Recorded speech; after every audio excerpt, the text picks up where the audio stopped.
Ayan, sugod og mga adlaw, mapalit na usab ang tag 20 pesos matag kilong bugas sa kabaranggayan sa Lapu-Lapu City. Si Luan Merundina sa report.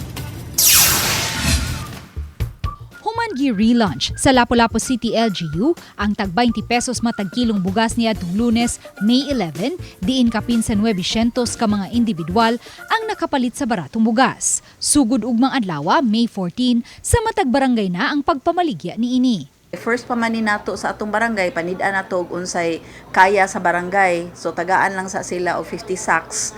Tomorrow, good for 250 ka mga members sa vulnerable sectors nga pwede mo palit, no, at 10 kilos kada tao. Matod ni Lapu-Lapu City Councilor Annabeth Quizon, chair sa Committee on Social Services, nigahin og 3 million pesos nga budget ang Lapu-Lapu City LGU gikan sa 10 million pesos nga food security budget aron ipalit og bugas nga mabaligya sa tag 20 pesos matag kilo.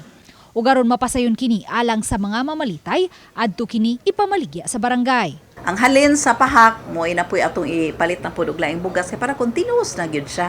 Dili na gyud siya maputumrog kanang 3 million mo na imong kapital. Hinon magpabili ni hapon sa Court 1 sa Barangay Poblasyon ang tag 20 pesos matag kilong bugas nga iya sa Food Terminal Inc.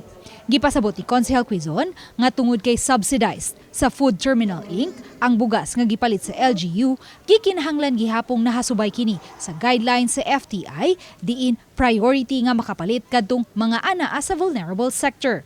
Hinon naglaraw ang LGU nga muhangyo ngadto sa FTI nga palapdan ang mga sektor nga mamahimong makapalit sa baratong bugas. Kay sabi sa ilang original gyud nga mga katong makapalit, appeal man gud ang mga fisher folks, ang drivers, daghan man tog appeal. In fact, appeal ang katong mga DepEd personnel, appeal ang katong mga minimum wage earner, pero wala pa na nila gi-cater.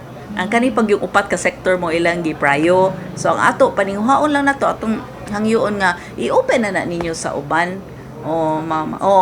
Para pud kami ba dili pud mi ma-blame nga ay pinili ay mga duol sa luwag. Uban ni Marlon Melgazo, Luan Merondina, Balitang Misda.